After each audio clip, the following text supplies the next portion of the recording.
اسلام آباد پولیس نے ٹک ٹاکر ثنا یوسف کے قتل کا مقدمہ تھانہ سنبل میں درج کر لیا ہے۔ نامعلوم ملزم کے خلاف مقدمہ مقتولہ کی والدہ کی مدعیت میں درج کروایا گیا ہے۔ مقتولہ ٹک ٹاکر کی والدہ نے پولیس کو بتایا کہ سامنے آنے پر ملزم کو شناخت کر سکتے ہیں۔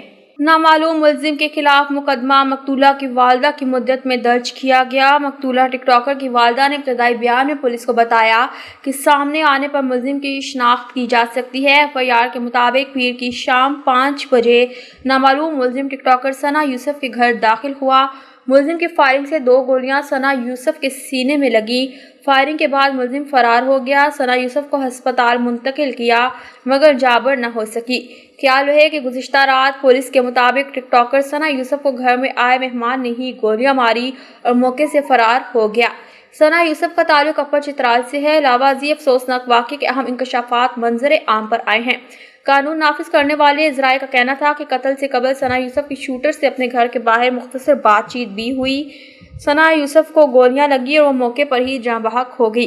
پولیس کی جانب سے تحقیقات کا آغاز کر دیا گیا مگر تاحال کسی کی گرفتاری عمل میں نہیں لائی گئی۔ اگرچہ قتل کے پیچھے محرکات ابھی تک غیر مصدقہ ہیں، واقعہ ذاتی رنجش کا بھی لگ رہا ہے، تاہم کوئی حتمی سرکاری بیان جاری نہیں کیا گیا۔